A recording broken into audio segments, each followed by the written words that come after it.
We continue to follow breaking news out of the NFL, where New Orleans Saints quarterback Derek Carr has announced his retirement. The team says Carr was dealing with a torn labrum in his shoulder as well as a damaged rotator cuff. Carr was a second-round pick by the Raiders back in 2014, and he spent the past 2 seasons in New Orleans. He finishes his career as a 4-time Pro Bowler with more than 41,000 career passing yards and 257 total touchdowns. Carr did release a statement this morning, reading in part, quote, "Upon reflection of prayer and in discussion with Heather, I've decided to retire from the National Football League. For more than 11 years, we have been incredibly blessed, and we are forever grateful and humbled by this experience." Let's talk about it with our NFL analyst, Charles Davis. Charles, thanks for the time this morning. I know you spent a lot of time with the Saints over the years. Was this a surprise to you hearing this news? It really wasn't, Haley, and I know it's easy to say it in the aftermath, right? When they say hindsight is 2020. But I was recently, privy to a conversation just a few days ago, and I wasn't going to reveal anything or come out. I'm not a scoop guy, but there was conversation that was a possibility. And Derek Carr has been through a lot with injuries. We know that, right? And last year had the wrist, and it turned out to be a shoulder as well. I think surgery was on the table, and I'm not sure he wanted to go through all of that. So when you put all the factors together, you saw it in his statement, 11 years playing, the injuries he has now, do you want to climb that mountain one more time? Because it certainly seemed like surgery was going to have to be necessary, and I'm not sure he wanted to go through that. I'm not talking to Derek Carr. I'm not trying to put words in his mouth, but it's certainly from the outside, having seen this happen many times before, that is something you ask yourself, especially as a veteran player. Yeah, and again, no speculation, but it is no surprise if you're at the age that he is at and having to weigh surgery, and that just doesn't impact your playing, that impacts your life as well. So it is certainly a personal decision that you have to make there. As we flip the page to the current Saints in 2025, we know they got a handful of quarterbacks, and we'll get to that in a minute. But just your initial thoughts here on where the Saints go from here. They were not very good last year after a great start. They were 5-5 with Derek in the mix, 0-7 with Spencer Rattler and Jake Haener behind center here. What do the Saints go from here? Well, Haley, you cover this league well as I do. And, I know you've had some thoughts about Tyler Shuck being drafted, so it probably didn't surprise you that the announcement of a retirement. Look, at the least the Saints were saying, we know Derek Carr is going to have to do rehab, and we don't know how long he'll be out. So you hedge your bets and draft another quarterback, right? Now the retirement is there. You've drafted a rookie who's been injury prone through his entire career, save his last year at Louisville. So hopefully he can stay healthy. But at the same time, as soon as his name came off the board, if Spencer Rattler and Jake Haener are the kids I think they are, they immediately went and started working out. They immediately went right to the gym. They immediately went and started throwing passes, because this is going to be a pitch battle now for starting quarterback. And Haley, how many times have we seen a rookie quarterback get drafted? But typically a team has an old head already on the roster, right? They have a veteran player that's going to be there that maybe can play and stopgap things till the rookie is ready, and then is there to mentor him. Here you have no mentors.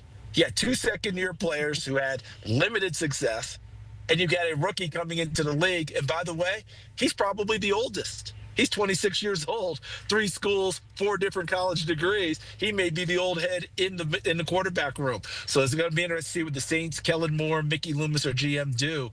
Do they try and find a veteran somewhere to help them bridge the gap? Yeah, that was actually going to be my follow there. For a guy like Kellen Moore, who has a history of connecting with quarterbacks, we saw it in Dallas with his relationship with Dak Prescott.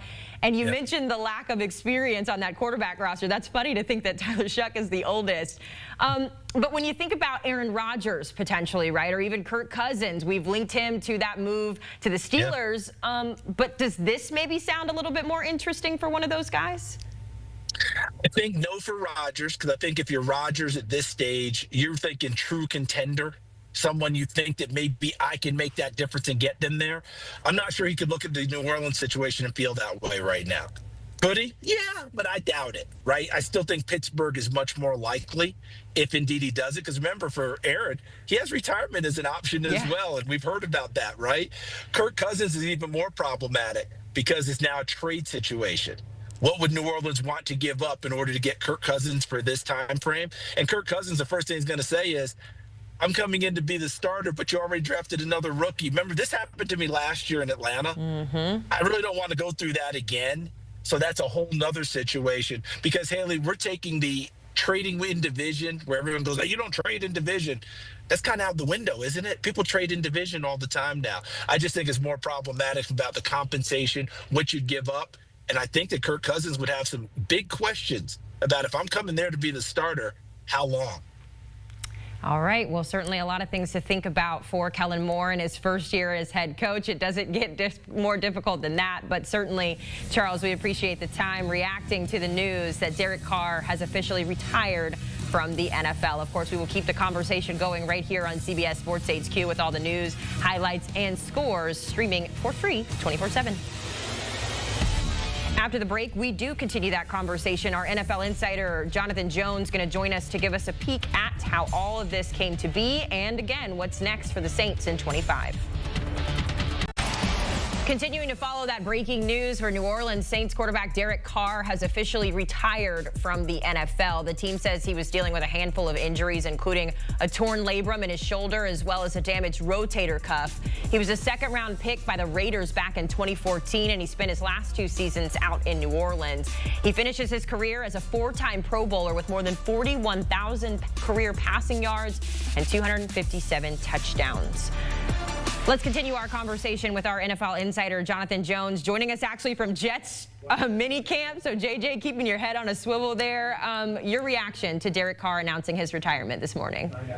Yeah, certainly a bit of a surprise ultimately, right? We knew that there was a problem with the shoulder, and really leading up to the last couple of weeks, the thought was, is it going to require season-ending shoulder surgery, or is this something that ultimately he can manage and play through?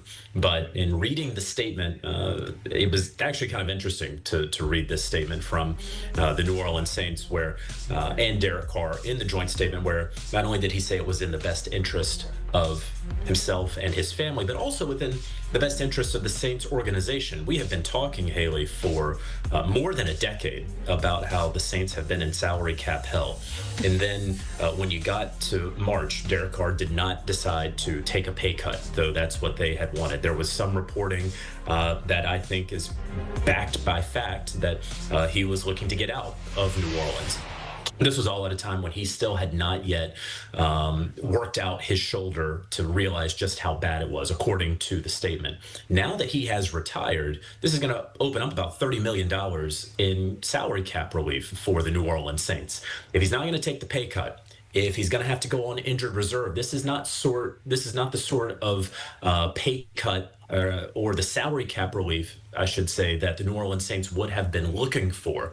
And look, the two sides had been struggling for some time. Derek Carr has a winning record as the starting quarterback of the New Orleans Saints, but he certainly never felt the love from the city, and there was a lot of back and forth and a lot of sensitivities involved with all of that. And so it was a situation that wasn't great and continued to not be great. And then again, taking everyone at their word in this statement, when you realize after the fact that the shoulder is worse, that there's a full labrum tear. They said objectively, right? So no question about that, but also some degenerative potential issues that even if this gets better, it will get worse. The fact that the Saints and Derek Carr are parting ways in this way is surprising. No one really kind of saw that one coming, but obviously hoping the best for Derek Carr, his shoulder, his family, and this next chapter, whatever it may be for him. Yeah, kind of similar to what Charles Davis said there. It's a decision that impacts not just you, but your family and everything, and it doesn't come easily here. As we turn the page, though, for the Saints in 25, JJ, it's an interesting conversation. We've talked about the Browns and their quarterback situation, but the Saints in kind of a similar issue there, except they don't have any veterans on the roster. So if you're Kellen Moore here and you look down and this is who you see, you've got 2 guys with just 1 year of experience and Tyler Shook, the rookie, the oldest of this group here. Do you lean into what you have already? Do you take a peek at what's out there? How do you plan on being successful in 2025 if this is what you have currently? It's not great right now. Obviously, it's May the 10th. The games are going to start, in the second week of September. So there is time. They did draft Tyler Shuck at the top of the second round. There was a lot of belief in him. There was some potential for the Saints to even move up into the first round to take him. They stayed patient there, I think pick 39, and ultimately got Shuck. But, of course, the idea at the time was maybe Derek Carr will play, maybe not. So they didn't select him with the knowledge that Derek Carr would be out for the 2025 season. They did select him with the thought that Derek Carr could be out for the season. And now we know, of course, that he has retired. They saw enough of Spencer Rattler last year to know that he cannot be the week 1 starter for the New Orleans Saints, kind of no matter what happens. And so what you have for the Saints is they're probably going to have to add to the room. You're going to have to get a veteran in some way. Can I just go ahead, Haley, and say that Aaron Rodgers is not going to happen in New Orleans? Can we? I feel like that was probably going to be a next question. So no to Aaron Rodgers. Slash that off the list. No Aaron Rodgers in New Orleans. Okay, no Aaron Rodgers in New Orleans. Kirk Cousins, look, I think that he can be had by another team, but you're going to have to trade for Kirk Cousins, and you're going to have to pay some of his salary for the Atlanta Falcons to ultimately let him go. And then, of course, being in the division, not entirely sure that that's going to happen. Carson Wentz is an available veteran quarterback who is out there. Could you sign him? Sure. Is he ultimately going to make a huge difference for you? I think we've seen a lot of Carson Wentz over the last couple of years. One name that I'll just throw out there, pay attention to potentially, Kenny Pickett. Kenny Pickett played with the Philadelphia Eagles last year, Super Bowl champion. Who was with the Philadelphia Eagles last year as offensive coordinator? Kellen Moore. So there's familiarity there. The Cleveland Browns have 4 or 5 quarterbacks if you include Deshaun Watson. Joe Flacco or Kenny Pickett is going to get dealt at some point because they're not going to carry 4 quarterbacks on a 53-man roster. You draft Dylan Gabriel, you draft Shedeur Sanders, they're going to make the team because anybody who is drafted by the Cleveland Browns the last several years makes the 53-man roster. That's Andrew Berry's way. So someone is going to be expendable. Would it be the veteran Joe Flacco, or would it be Kenny Pickett, who is already familiar with the head coach who is there in New Orleans, who probably could be had in a pinch? That's a name to watch. Throwing that out there. I'm not saying it's going to happen this week or anything like that, but just one name to keep an eye on moving forward. See, JJ, this is why we pull you away from Jets minicamp to come on HQ to break it all down for us, because where else would we get this information? We appreciate your time. Get back out there. We'll check back in with you, I'm sure, at some point as the NFL offseason continues. We'll wrap up with Derek Carr's statement, of course, reacting to his retirement after 11 years. Here's what he had to say, quote, "Upon reflection of prayer and in discussion with Heather, I've decided to retire from the National Football League. For more than 11 years, we've been incredibly blessed, and we are forever grateful and humbled by this experience. It's difficult to find the right words to express our thanks to all the teammates, coaches, management, ownership, team officials, and especially the fans who made this journey so special." He finished it by saying, "Your unwavering support has meant the world to us."